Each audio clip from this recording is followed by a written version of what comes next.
Efésios, nós estamos vendo, chegamos até o esboço dele.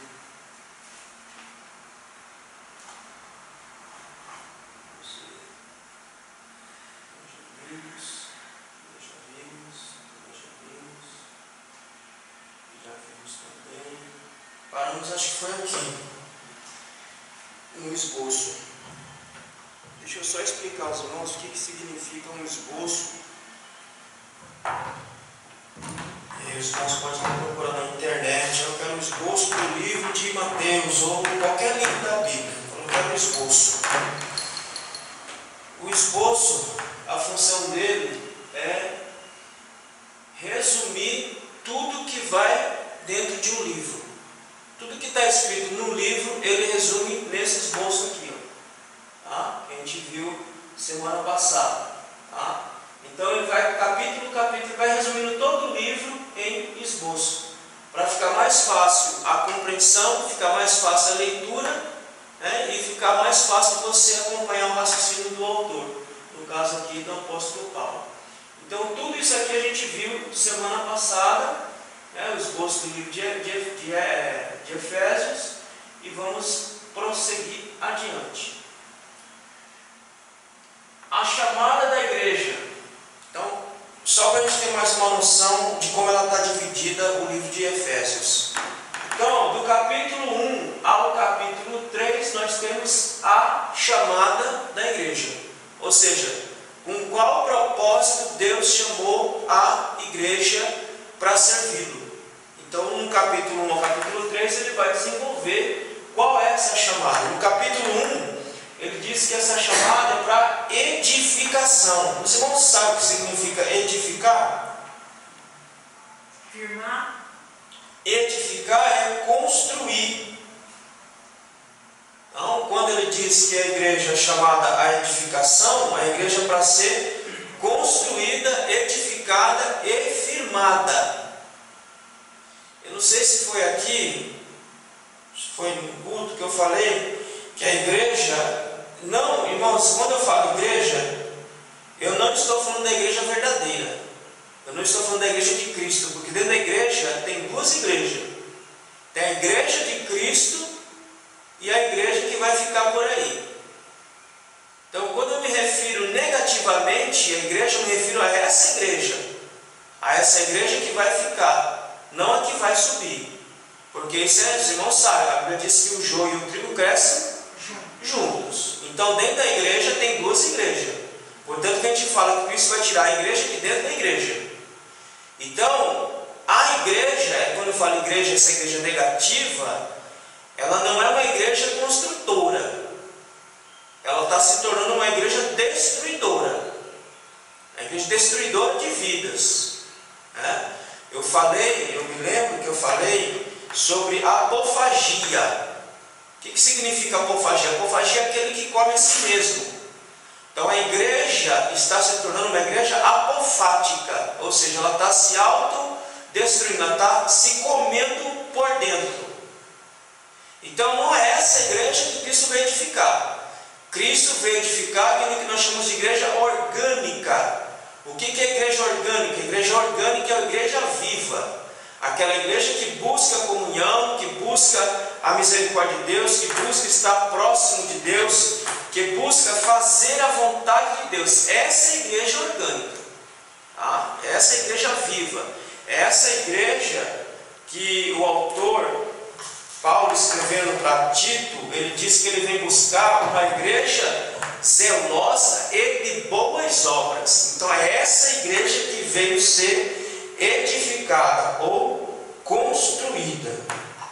Então isso está claro lá no capítulo de número 1. Depois, irmãos, ler com calma em casa o capítulo 1 e vocês vão achar que o propósito da chamada da igreja é para que nós sejamos edificados em Cristo Jesus. Vamos ler só alguns versículos.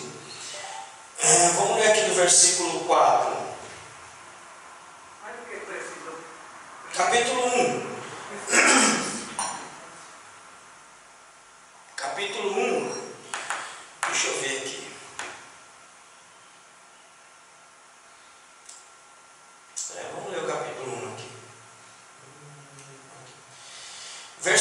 número 3.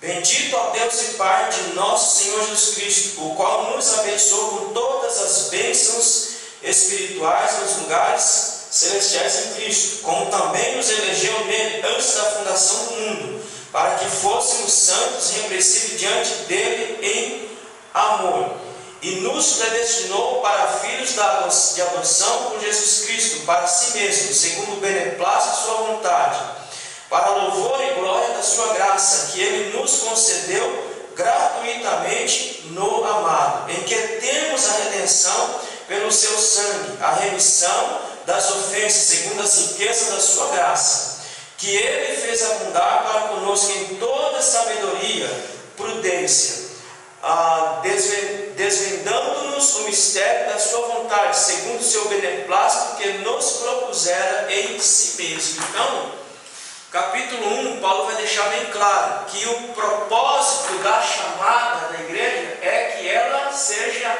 edificada. Capítulo 2, ele vai falar sobre as bênçãos de Deus para essa igreja. E o capítulo 2, ele começa dizendo que ele nos vivificou. Ele diz aqui no capítulo 2, para os irmãos terem uma ideia de como nós somos abençoados e temos que agradecer todos os dias porque somos abençoados. Olha o que ele diz no capítulo 2, versículo 1: Ele vos vivificou, estando vós mortos em ofensas e pecados. Irmão, quando eu digo que ninguém vem a Jesus se não for por Ele mesmo, está escrito aqui. Paulo está dizendo que nós estávamos mortos em nossos pecados, em nossas ofensas, e Ele nos vivificou em Cristo. Ou seja, Ele trouxe salvação para nós em Cristo, mesmo nós ainda sendo inimigo de Deus. Então, nossa salvação não é por merecimento, não é por mérito, é por graça, é por misericórdia pura de Deus. Se você está aqui hoje é porque Ele teve misericórdia. Se nós estamos aqui hoje é porque Ele teve misericórdia. Isso não vem, como disse Paulo, isso não vem de nós, isso vem de Deus. Verso 2: nos quais anteriormente andaste segundo o curso deste mundo. Ou seja, como é que nós andávamos? Nós andávamos feito burro sem dono. Nós andávamos no curso da nossa vontade, da nossa cabeça, das nossas ideias. Fazíamos aquilo que nós queríamos. Então era dessa forma que nós éramos. Mas mesmo sendo assim, Deus já estava em si mesmo nos reconciliando por meio de Cristo, segundo o príncipe da potestade do ar, do Espírito que agora opera nos filhos da desobediência. Quem que nós éramos antes de estarmos em Cristo? Paulo disse que nós éramos filhos da desobediência. E quem era o nosso pai? O nosso pai era o diabo. Ele era o nosso pai. É Ele que nos conduzia, é Ele que ditava as vontades para a nossa vida. E todo crente, irmão, que se faz vazio do Espírito de Deus, numa das pregações que eu falei aqui, todo crente que se faz vazio do Espírito de Deus, ele é dominado e guiado pelo Satanás. Isso não adianta ninguém querer discutir. Todo crente vazio de Deus, ele é guiado, orientado, conduzido pelo Satanás. Ele faz a vontade do pai dele, que é o Satanás, mesmo estando dentro da igreja. Então não se engane não. Estar, como eu falei, estar dentro da igreja não é garantia de nada. Entrar aqui dentro, até o diabo entra e fica aqui. Senta aí no meio do povo, escuta o hino, escuta tudo e fica aí. Então frequentar a igreja não quer dizer nada.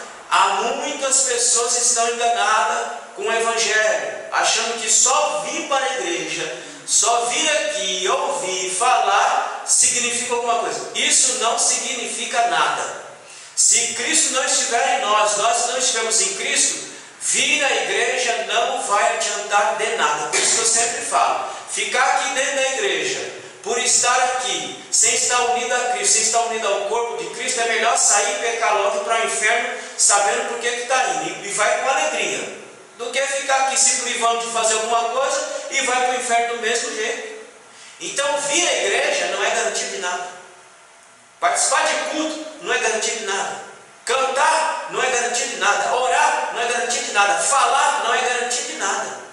Se eu não estiver em Cristo, Cristo não estiver em mim, tudo isso é vão. Então, nós éramos filhos da desobediência, segundo Paulo. Versículo 3: entre os quais todos nós também antes andávamos nos desejos da nossa carne. Carne, quando ele fala aqui, não é carne, tá? É vontade, nossa alma. Então, quando você vê aí a palavra andávamos nos desejos, pode colocar a palavra alma, nos desejos da nossa alma, porque nossa vontade era só pecar, nosso desejo era só pecar, os nossos pensamentos só eram pecar, nossos sentimentos também só eram sentimentos pecaminosos. Então era assim que nós andávamos nos desejos, no curso da nossa própria vida, fazíamos o que queríamos, a hora que queríamos, do jeito que queríamos. Hoje não mais. Hoje nós devemos fazer aquilo que Cristo nos orienta. Então era isso que nós éramos, fazendo a vontade da carne e dos pensamentos, e éramos por natureza filho do quê? Seguindo o texto aí, Efésios capítulo 2, versículo 1, nós éramos filhos do quê? Filho da ira. Por natureza nós éramos filhos da ira, como os outros também. Então veja as bênçãos que nós temos aqui no capítulo 2. Olha quem nós éramos. Nós éramos filhos da desobediência, filhos da ira. Por que filhos da ira? Porque todos aqueles que não servem a Cristo, não estão em Cristo, sofrerão derramar da ira de Deus sobre os homens. Então nós éramos filhos da ira. Aí os irmãos entendem que quando você está dentro da igreja, participando das coisas da igreja, você ainda continua sendo um filho da desobediência e um filho da ira. Ou seja, você vai estar destinado para receber o cálice da ira de Deus, mesmo frequentando a igreja. Frequentar a igreja não quer dizer absolutamente nada. Vir aqui não quer dizer absolutamente nada. Orar aqui não quer dizer absolutamente nada, se você não estiver em comunhão com Cristo e em comunhão uns com os outros. Quer ver? Dá um pulinho lá no capítulo 4. Capítulo 4 de Efésios, e versículo 25, olha só o que Paulo diz: pelo que deixar a mentira e falar a verdade, cada um com o seu próximo, porque somos membros uns. Nós não somos membros só do corpo de Cristo. Paulo diz que nós somos membros uns dos outros. Olha, vamos voltar um pouquinho em 1 Coríntios, capítulo 11, uma coisa puxa a outra, irmãos. 1 Coríntios, capítulo de número 11. Vamos ver o que Paulo mais diz sobre isso. 1 Coríntios, capítulo 11. Deixa eu achar o versículo aqui. Acho que é o verso 27. Capítulo 11, verso 27. É que a nossa cabeça é a cabeça de bagre mesmo, a gente pensa particionado. A Bíblia, irmãos, a Bíblia, para ser entendida, compreendida, tem que ser lida no seu todo. Não é pegar partes de versículo, não. E nem um capítulo, não. Você tem que ler a Bíblia como um todo. Você tem que ler ela no seu geral e ver o que ela fala sobre aquele assunto que você está tratando. Olha o que ele diz aqui em 1 Coríntios capítulo 11, versículo 27. Porque esse versículo aqui está ligado a Efésios 4, 25. Portanto, qualquer que comer este pão ou beber o cálice do Senhor indignamente será culpado do corpo e do sangue do Senhor. Ora, o que é comer e beber indignamente o cálice e o corpo do Senhor? Olha o que diz o versículo 29. Porque o que comer e bebe indignamente, come e bebe para a sua própria condenação, não discernindo o corpo do... Quem que é o corpo do Senhor? A igreja é o corpo de Cristo. A igreja é o corpo de nosso Senhor Jesus. Então, se eu comer, não sabendo discernir, ou seja, não entendendo que eu preciso ter comunhão com o corpo de Cristo, eu como e bebo indignamente, eu como e bebo para a minha própria desgraça. É por isso que Paulo diz que você vê muitos doentes. Quem são os doentes? Doentes são aqueles crentes que já não conseguem fazer mais nada para o Evangelho. Esse é um doente, aquele crente que não aguenta mais fazer nada, ele não tem vontade, ele não tem desejo, ele não tem alegria nem de vir para a casa de Deus mais. Esse está doente. Por quê? Porque não soube discernir o corpo de Cristo, que é a igreja, que Paulo diz lá em Efésios, capítulo 4, verso 25, que nós somos membros um dos outros. Nós não somos membros só do corpo de Cristo, mas nós somos membros um dos outros. Voltando à leitura. Então, nós éramos filhos da desobediência, filhos da ira, andávamos segundo o curso deste mundo, ou seja, andávamos segundo a nossa cabeça, segundo aquilo que dava na terra, nós íamos e fazíamos. Por quê? Porque nós não tínhamos nem eira e nem beira. Nós éramos um lobo desgarrado. Mas hoje não. Hoje nós estamos em Cristo Jesus, andamos segundo o Espírito, a gente vai ver já já. Versículo 4. Mas Deus, que é riquíssimo em misericórdia, pelo seu muito amor com que nos amou. Não percebe? Que se nós estamos aqui, só estamos aqui porque Ele nos amou, não porque nós amamos a Ele. Irmão, até para amar Deus, nós precisamos do Espírito Santo de Deus. O homem natural não consegue amar Deus. Irmão, vamos voltar a lembrar a aula passada. Aula passada, uma pregação, sei lá onde foi que eu falei. Acho que foi uma pregação. Os perigos de nós não sermos cheios do Espírito Santo. Qual é o perigo? Primeiro perigo, vamos lá para 1 Coríntios. Está vendo que uma coisa está puxando a outra. 1 Coríntios, vamos ver o que Paulo diz, que vai complementar isso que nós estamos lendo aqui. 1 Coríntios, capítulo de número 2. Olha o que ele diz. 1 Coríntios, capítulo de número 2, o versículo de número 14. Olha, mas o homem natural não compreende as coisas do Espírito de Deus, porque lhes parece loucura, e não pode entendê-las, visto que estas são discernidas espiritualmente. Ora, o que Paulo está dizendo aqui? O que eu estou falando aqui no versículo 4? Que nós fomos salvos unicamente pelo amor de Deus. Não foi algo que eu quis por minha própria vontade, por meu próprio querer. Então, se nós estivermos no nosso homem natural, nós não vamos conseguir compreender e viver isso aqui, irmão. Porque o homem natural não consegue compreender o amor de Deus e não consegue se estar cheio do Espírito de Deus. Então, o homem natural que vive dentro da igreja é um filho da desobediência, um filho da ira, um homem que não entendeu a Deus ainda. Por quê? Porque ele está no natural dele. Eu disse a vocês que até a fé que nós temos, o amor que nós temos aqui para amar a Deus, é mediado pelo Espírito de Deus. Amém? Ora, se o amor que eu tenho no meu coração é mediado pelo Espírito de Deus, o Espírito que coloca, então o homem natural que está dentro da igreja não consegue amar a Deus, irmão. Ele pode vir aqui, ele pode cantar, ele pode louvar, ele pode fazer o que ele quiser. Se ele for esse homem natural que Paulo está dizendo aqui, que anda segundo o curso desse mundo, que anda segundo a sua vontade, que faz as coisas segundo a sua maneira, a sua cabeça, esse é o homem natural que está dentro das igrejas, não só aqui, dentro das igrejas, cantando, falando, pregando, até pregando, mas não conhece a Deus, não conhece o amor de Deus, porque ele está totalmente vazio. Ele é o homem natural, que é o filho da desobediência e o filho da ira. Pode estar dentro da igreja, ele se faz filho da desobediência e filho da ira, porque o homem natural não compreende as coisas de Deus. Então até o amor que eu tenho, esse amor, ele foi dado por Deus. Irmão, a fé que você tem para crer, foi dada por Deus. A fé que você tem para crer, ela não vem de você.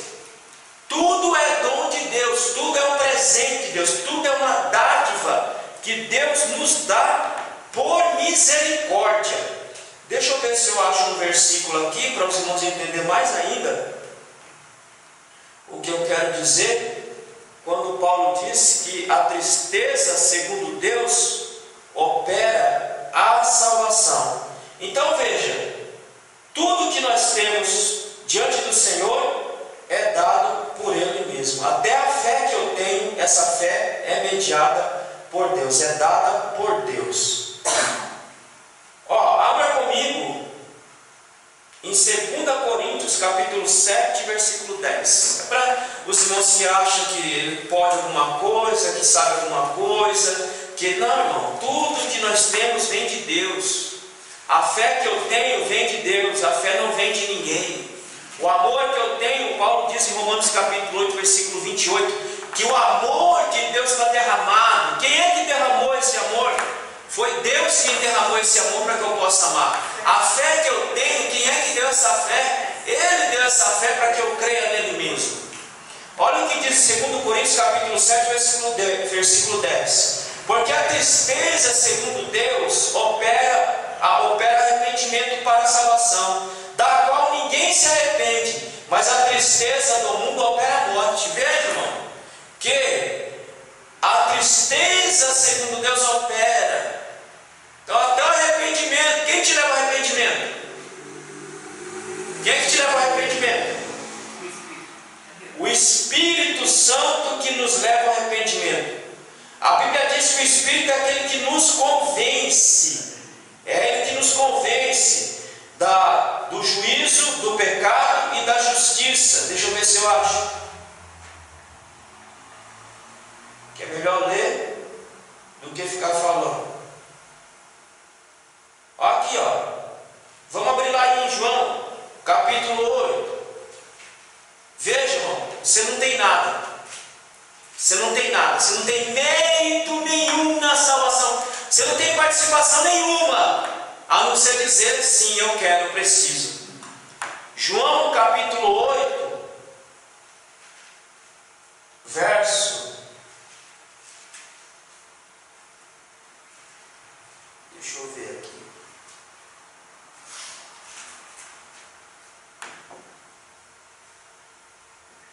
João capítulo 8. Deixa eu ver o versículo direitinho aqui. Peraí. Você vê, a gente começa com um versículo, começa com um texto, e aí a gente vai para vários textos que falam do assunto que nós estamos abordando.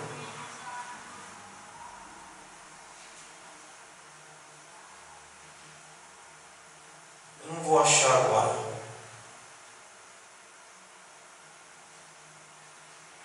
Mas vamos ler o capítulo 8.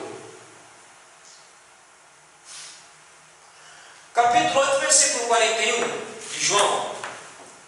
Diz assim, vós praticai as obras de vosso pai. Disseram-lhe, pois, nós somos nascidos da prostituição, temos um pai que é Deus. Disse-lhe Jesus, se Deus fosse vosso pai, certamente me amareis, pois eu saí e vim de Deus, não vim de mim mesmo, mas Ele me enviou. Com quem que Jesus está discutindo aqui, irmãos? Jesus está discutindo aqui com os judeus, com aqueles que supostamente diziam que conheciam a palavra de Deus. Ele está debatendo com esses indivíduos. Continuando a leitura. Verso 43. Porque não entendeis minha linguagem, por não poder suportar minha palavra. Ora, o homem natural não pode entender a linguagem de Deus mesmo. Por isso que eu falo que o homem natural que está dentro da igreja, ele não consegue entender muita coisa daquilo que eu falo, daquilo que eu digo, daquilo que eu faço. Por quê? Porque ele está no âmbito natural, e o homem natural não consegue compreender as coisas de Deus se não for pelo próprio Deus. 44. Vós tendes por pai o diabo, e desejais satisfazer os desejos de vosso pai. Olha, irmão, o homem natural, que Paulo está dizendo lá no capítulo 2, quem é que ele tem por pai? O diabo. Ele tem por pai o diabo. Paulo está falando para a igreja de Corinto. Paulo está falando para crentes que estão dentro da igreja, que tem por pai o diabo. Porque o homem natural, ele só tem por pai o diabo. Ele é governado pelo pai dele, que é o diabo, mesmo estando dentro da igreja. Ele foi homicida desde o princípio e não permaneceu na verdade, porque não há verdade nele. Quando fala mentira, fala do que lhe é próprio, porque é mentiroso e pai da mentira. Mas porque vos digo a verdade, não credes em mim. Olha, o homem natural não suporta a verdade, irmãos.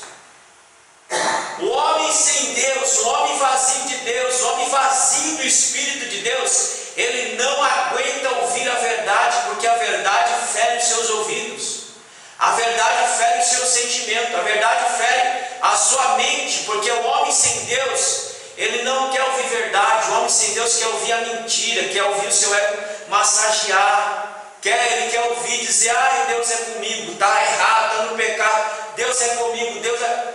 O homem natural não suporta ouvir a sã doutrina de Deus, a palavra de Deus. Aonde que eu parei aqui?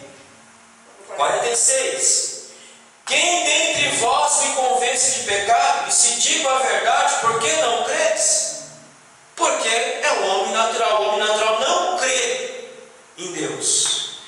Quem é de Deus escuta as palavras de Deus. Por isso não as escutais, porque não sois de Deus.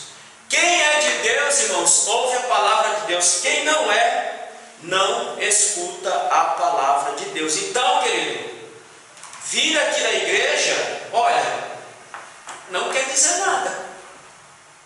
Vir aqui cantar, cultuar, dizer, louvar, falar e continuar sendo homem natural, não quer dizer absolutamente, não é garantia de nada. Tudo que nós temos, tudo que nós somos, vem de Deus. Quem nos convence do juízo, do pecado e da justiça é o Espírito Santo de Deus, ninguém mais. Não existe meio de se chegar a Cristo se não for por Ele mesmo. Eu preciso achar esse versículo, mano. Se eu não achar, deixa eu achar aqui rapidinho. Eu vou achar esse versículo para a gente ler ele. João, é em João, eu só não me lembro o texto. Que ele diz que ele nos convence do juízo. Espera aí que eu acho já.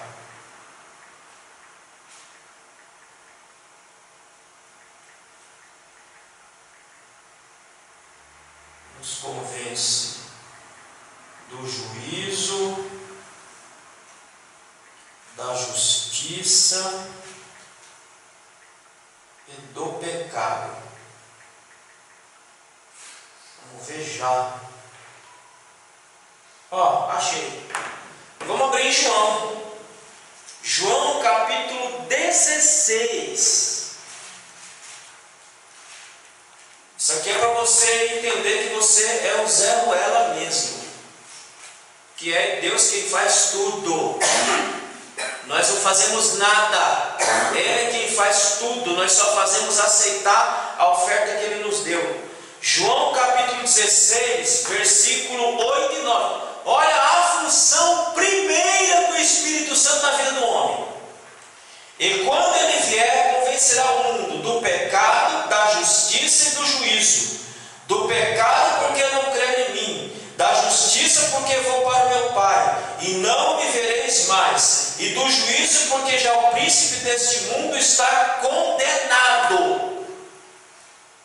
Antes de subir aos céus, alguém pergunta: mas o Senhor vai e nós vamos ficar aqui só? Digo: não, eu vou enviar a vocês outro Consolador. Vocês não vão ficar só. Eu vou mandar outro Consolador para estar junto com vocês aí.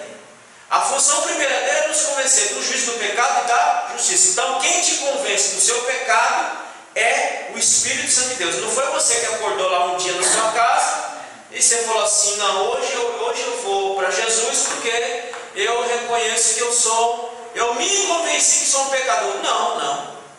Se você chegou a essa conclusão e você está no Evangelho até hoje, é porque foi o Espírito Santo que trabalhou na sua vida, na sua mente, e lhe convenceu que você é um pecador, que você é alguém que precisa da misericórdia de Deus sobre a sua vida sempre. Portanto, por isso que Paulo diz em Efésios capítulo 2, versos 8 e 9, que a salvação não vem de nós, é obra de Deus, para que ninguém se glorie. Irmãos, a salvação sendo pela graça, nós somos coisas tão ruins, que Ele dando a salvação para nós pela graça, nós ainda queremos nos jaquitar, nós ainda queremos achar que nós temos alguma participação nesse negócio, nós queremos achar que nós somos muita coisa. Nós não somos nada. Nós só somos objeto da misericórdia de Deus, só isso que nós somos, não somos nada. Tudo que nós temos, tudo que nós somos, tudo que nós falamos, tudo que nós vivemos, tudo isso vem de Deus, não vem de nós.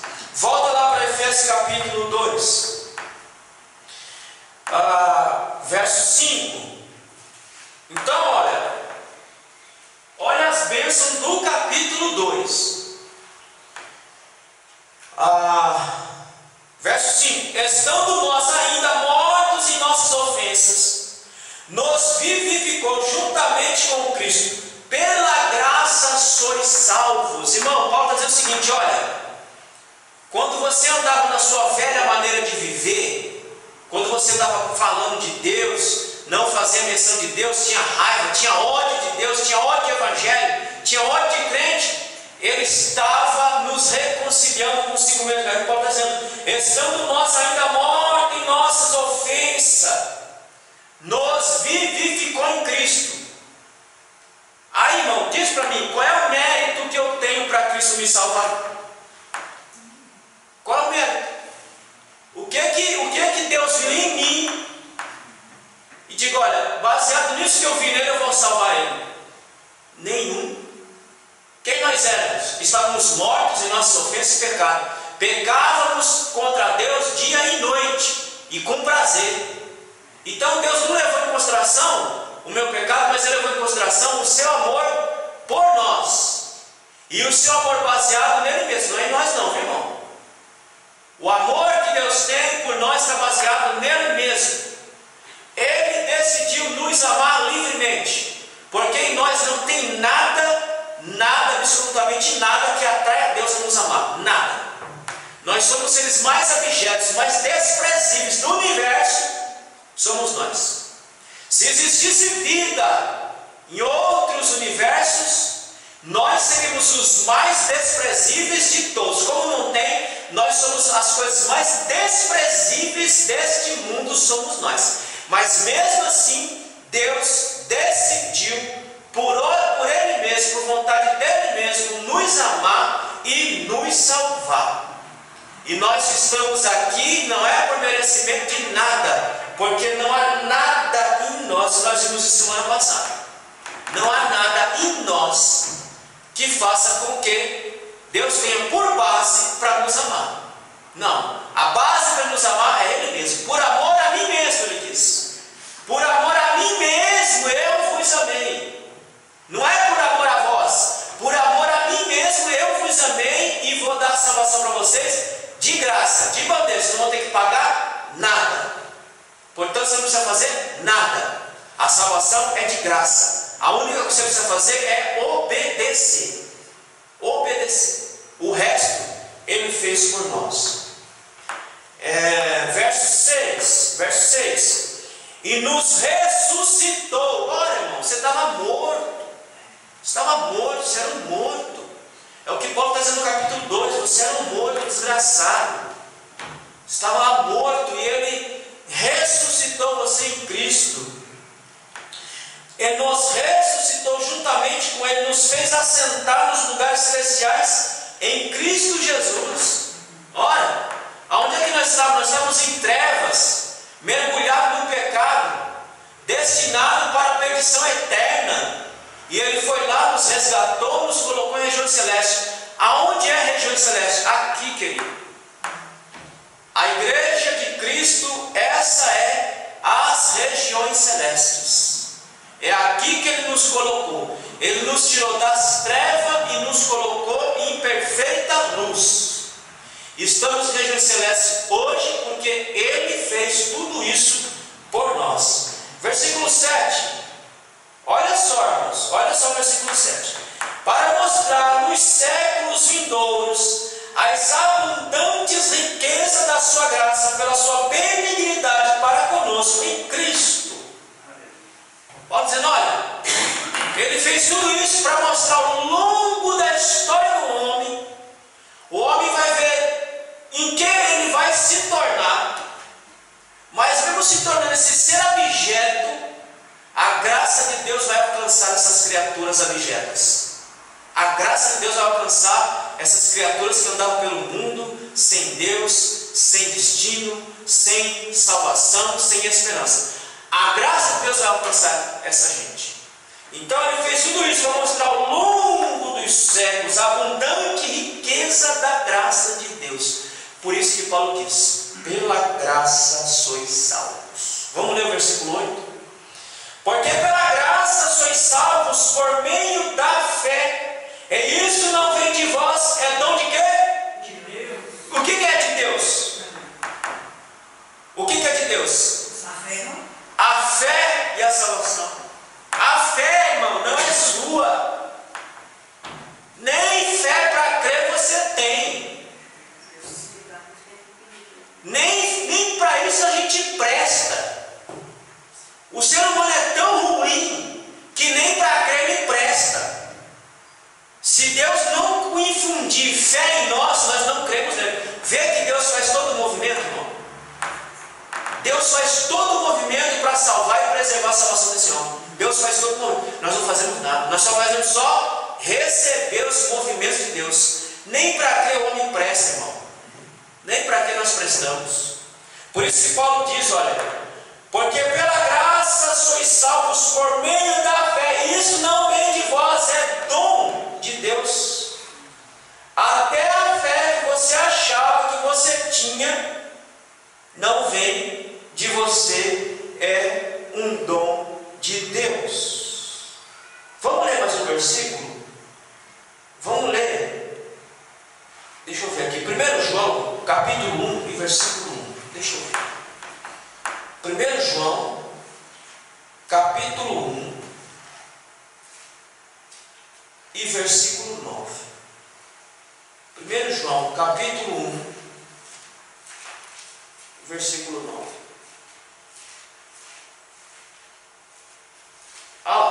Só que você faz isso aqui, ó. 1 João, capítulo 1, verso 9. Se confessarmos nossos pecados, Ele é fiel e justo para nos perdoar os pecados e nos purificar de toda injustiça. A única coisa que a gente precisa fazer é só abrir a boca. A gente só presta para abrir a boca e dizer sim. Mas nem a fé a gente presta. A gente não presta nem para ter fé, querido. Se não é Jesus, se não é Deus, por meio do seu Espírito, para colocar a fé em nós, para nós crermos, nós não conseguimos crer. Irmão, entende o perigo de você se tornar um homem natural? Dentro da igreja, você se fazer um homem natural, olha o risco que você corre. De você estar aqui dentro e o fogo do inferno está inflamando a sua alma. Porque o homem natural não é o Espírito Santo que inflama a alma dele.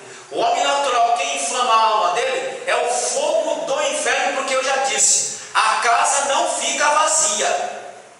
A casa não fica vazia.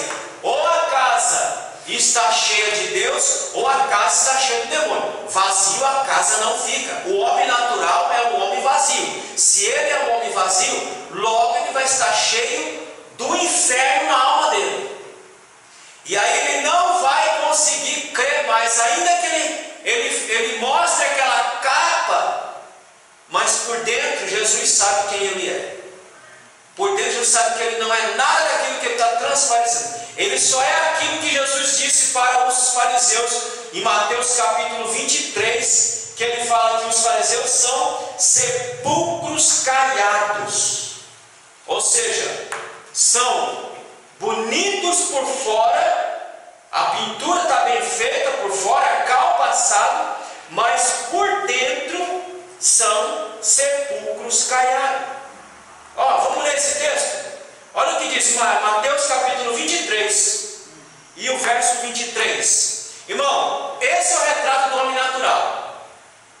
Aquele homem que eu falei aqui, que eu ensinei, que eu preguei, esse é o homem natural que nós vamos ler em Mateus capítulo 23, a partir do verso 23. Ele diz assim: ai de vós, escribas e fariseus, hipócritas, pois dizimais a hortelã, o endro e o cominho, e desprezai o mais importante da lei, o juízo, a misericórdia e a fé. Deveis, porém, fazer estas coisas e não omitir aquelas. Você pode perceber que o homem natural, ele é um homem desprovido de misericórdia e fé. Então veja o perigo que você corre de se tornar um homem natural. Continua a leitura. Verso 24. Com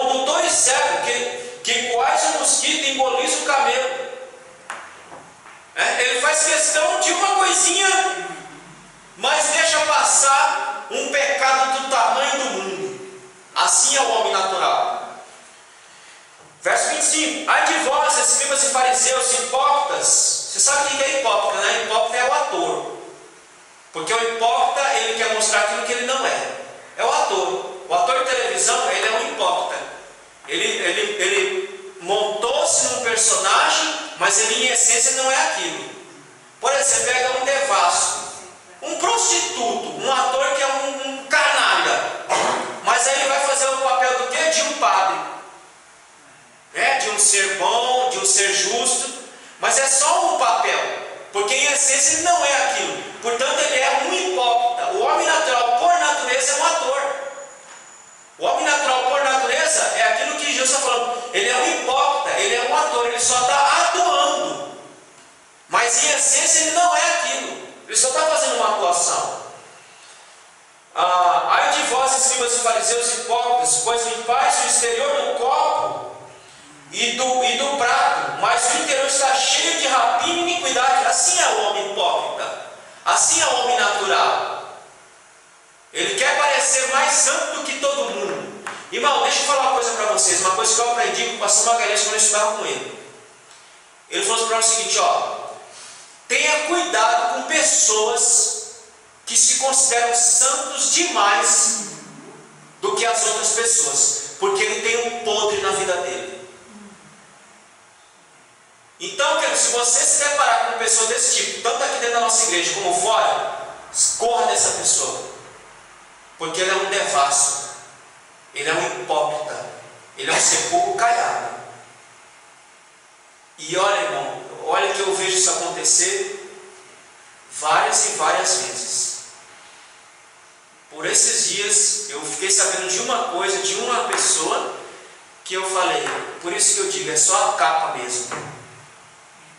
É só a capa, porque o exterior, o interior é podre como um sepulcro caiado.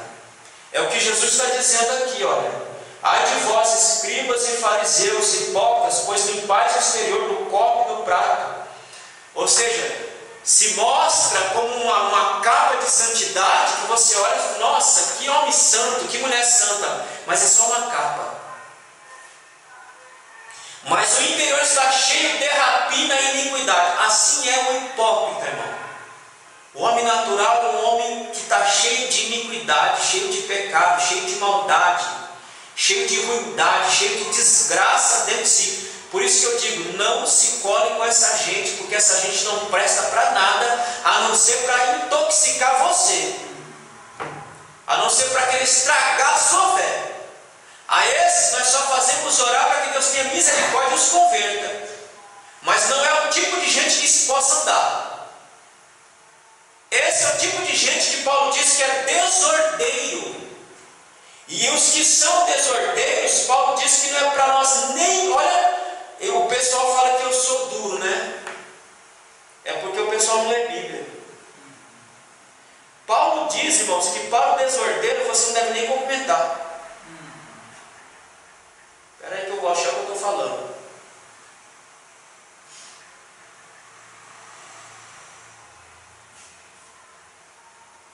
Ele diz, está lá em 1 Tessalonicenses, se eu não me engano, diz que para os desordeiros você não deve nem cumprimentar. Deixa eu ver se eu acho aqui, irmão.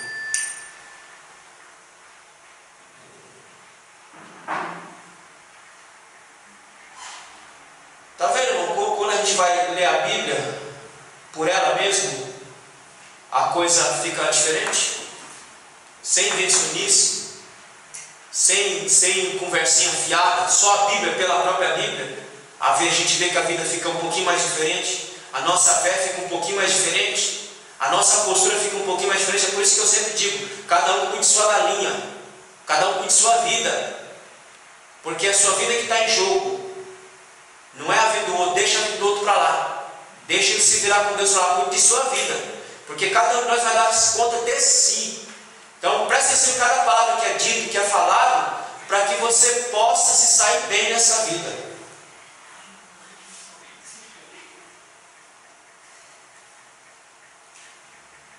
Vamos ver se eu acho aqui.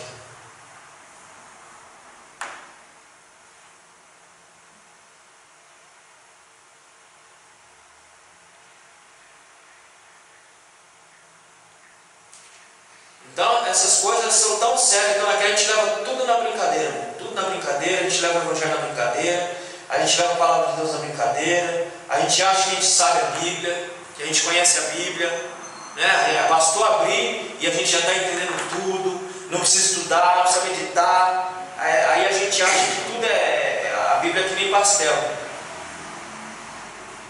Jogou, está frito, mas não é assim não.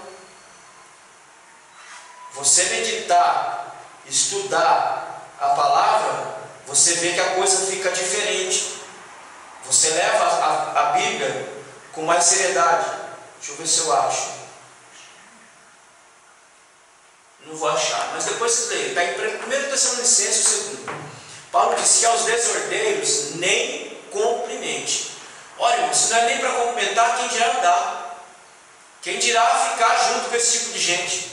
Esse tipo de gente não presta para nada. Esse tipo de gente dentro de uma igreja é um peso morto. É um tipo de gente que está ali só para pesar na vida da igreja e para trazer transtorno para a vida da igreja. Então, a esse tipo de gente hipócrita, como Cristo está dizendo aqui, homem natural, como Paulo está ensinando, não ande com essa gente, porque se você andar com essa gente, você vai se contaminar como elas. E aí já não vai ser mais o fogo do Espírito que vai arder em você, vai ser o fogo do inferno que vai arder na sua alma. Porque quem anda dessa forma, como diz o texto aqui, olha, no interior dele está cheio de rapina e iniquidade. Verso de número 26. Fariseu cego, limpa primeiro o interior do copo e do prato, para que também o exterior fique limpo. Já percebeu que os santos demais, esses que se acham santos demais, mas que são mais imundos do que um porco, a vida deles é ficar apontando, é mostrar pecado alheio. Esse tipo de gente, eles são mais imundos do que porco. Portanto, você não pode andar com porco. Dá para andar com porco?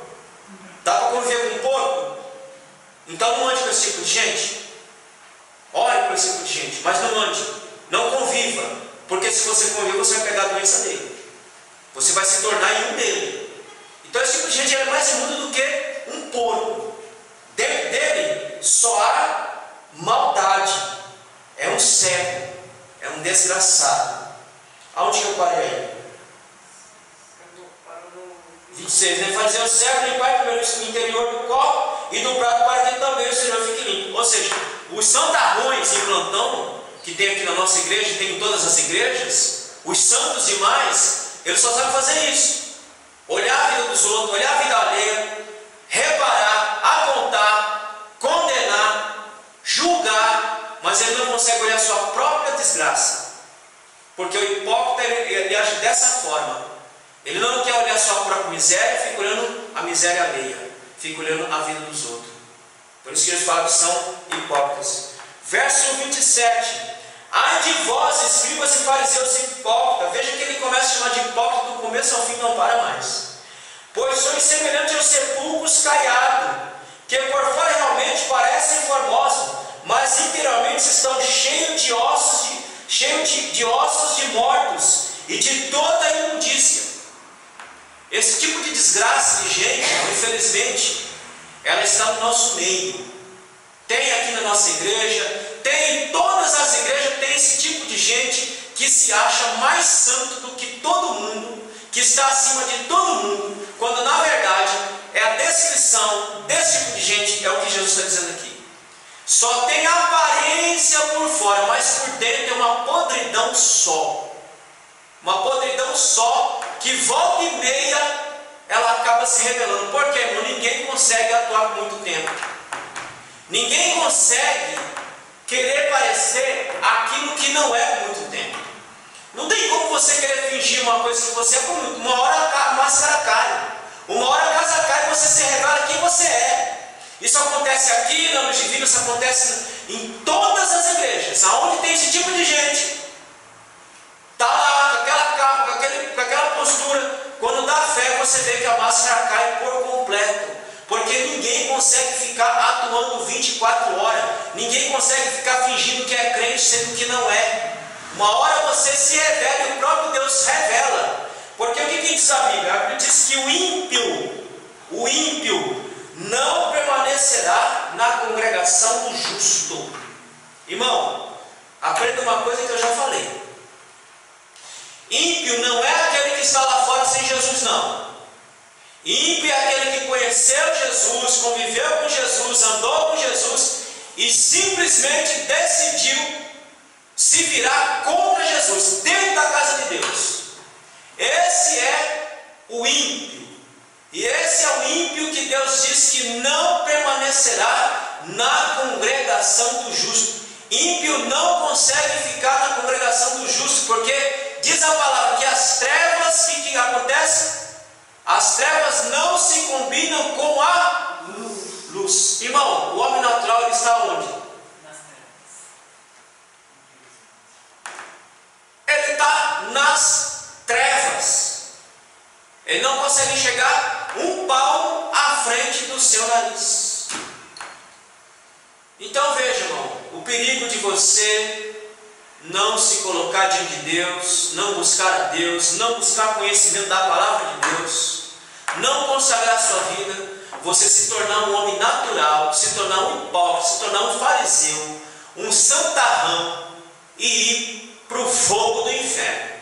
E o pior não é isso, o pior é que na sua alma o fogo do inferno vai estar ardendo 24 horas, porque você vai ser movido pelo inferno. Todas as suas ações serão movidas pelo inferno, mesmo estando dentro da congregação. Vir aqui não é garantia de nada. Vir aqui não quer dizer absolutamente nada. A nossa comunhão é que faz a diferença. Porque para ser crente, querido, você é crente em qualquer lugar que você estiver. E o santarrão, ele é assim, viu? Ele se parece uma coisa aqui, mas quando ele sai da porta para fora, ele se revela quem ele é. Você vai no serviço, o pessoal não sabe nem que ele é crente. Parece de tão pornográfico que ele é, de tão desgraçado que ele é, nem parece crente. Porque assim é o hipócrita mesmo. O hipócrita, ele vem em cena aqui, mas quando sai, ele se revela quem de fato ele é. Então, lá, voltando para Efésios. E não consegui sair nem do lugar ainda. Capítulo 2, versículo 8. Porque pela graça sois salvos, por meio da fé. Porque isso não vem de vós. A salvação, a tristeza, segundo Deus, opera a salvação. Então, irmão, todo movimento de Deus para salvar o homem partiu dele, não partiu do homem em nenhum momento.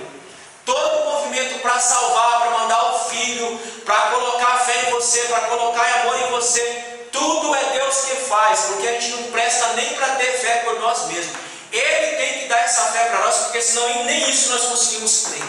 A única coisa que a gente faz é o quê? Receber. Não, sim, eu digo, eu preciso, eu quero receber Jesus na minha vida. Porque todo o resto é Ele quem faz. E se não fosse Ele, irmão, nenhum de nós estaríamos aqui. E não adianta ninguém vir querer me convencer que levantou um dia e veio aqui e aceitou. Não. O Espírito foi lá na sua vida, como nós vemos aqui em João 16, 8 e 9. O Espírito foi lá, entrou na sua alma, começou a convencer você, trabalhar em você, e Ele te trouxe até essa bendita casa, e aqui você aceitou a Ele, porque o Espírito lhe convenceu que você precisava de Jesus. Porque se o Espírito não convencer, nenhum ser humano entra por essa porta. Nenhum ser humano, nenhum.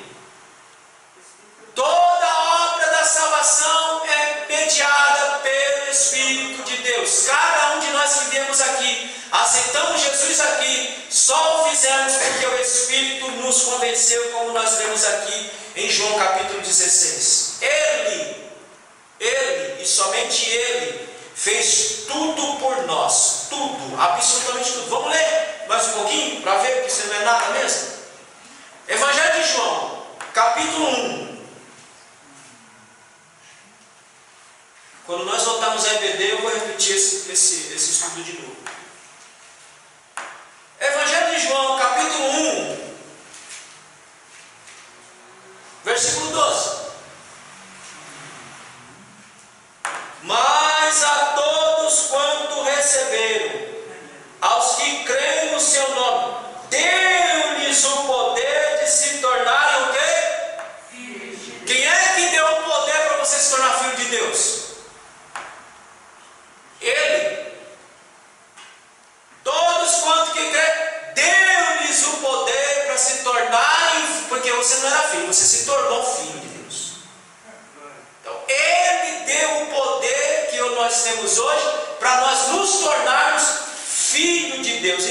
esqueça.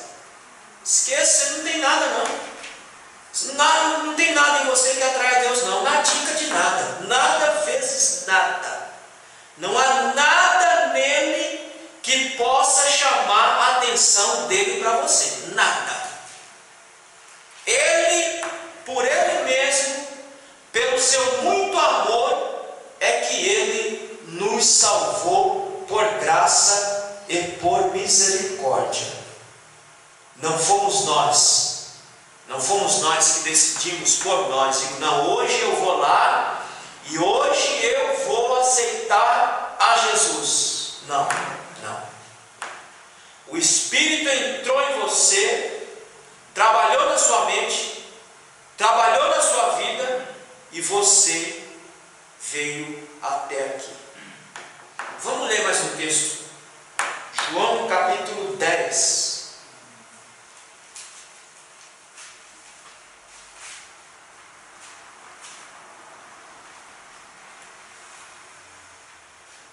Vamos ler a partir do versículo 24.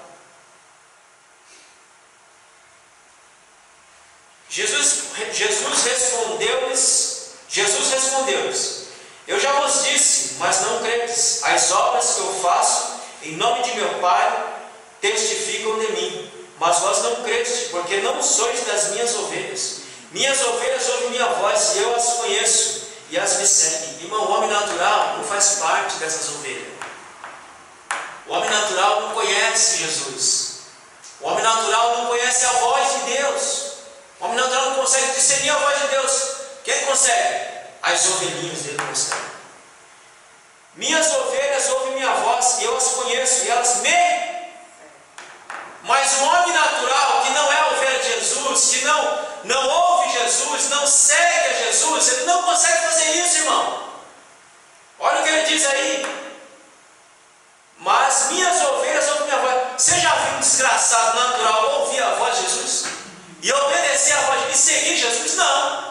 Você perceba que o homem natural, ele quer fazer o que ele quer, do jeito que ele quer, na hora que ele quer. Portanto, ele não é ovelha de Jesus, ele não faz parte desse aprisco ainda. Porque ele se fez um homem natural. Verso 28. Dou-lhes a vida eterna. Quem é que dá a vida? Por um acaso a vida eterna é você decidiu ter a vida eterna? Não. Olha lá, verso 28. Dou-lhes a vida eterna e nunca perecerão, e ninguém as arrebatará da minha mão. Quem é que dá a vida eterna? Ele dá. Não é o mérito nosso. Não é nós que decidimos. Não, Ele que nos dá a vida eterna. Verso 29. Meu Pai as deu a mim. Quem é que deu cada um de nós a Jesus? Foi você?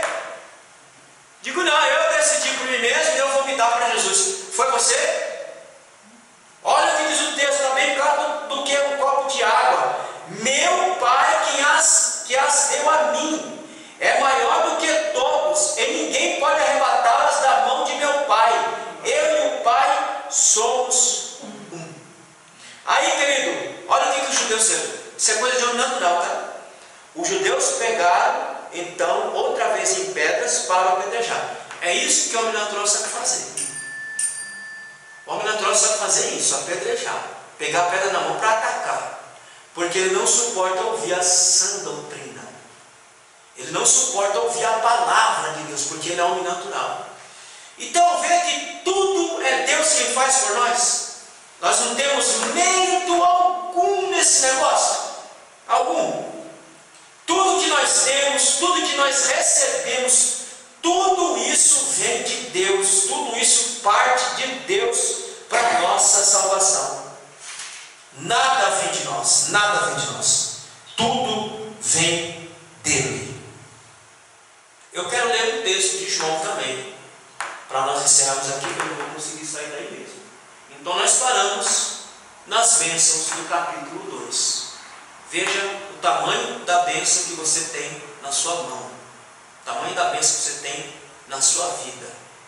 Você era um desgraçado, um miserável, só prestava para ir para o inferno, porque é isso que nós prestávamos, só para ir para o inferno nós prestávamos. Mas Ele, que é riquíssimo em muito amor, em muita graça, em muita misericórdia, decidiu por Ele mesmo, por amor a Ele mesmo, não a nós, por amor a Ele mesmo, decidiu nos amar e nos salvar.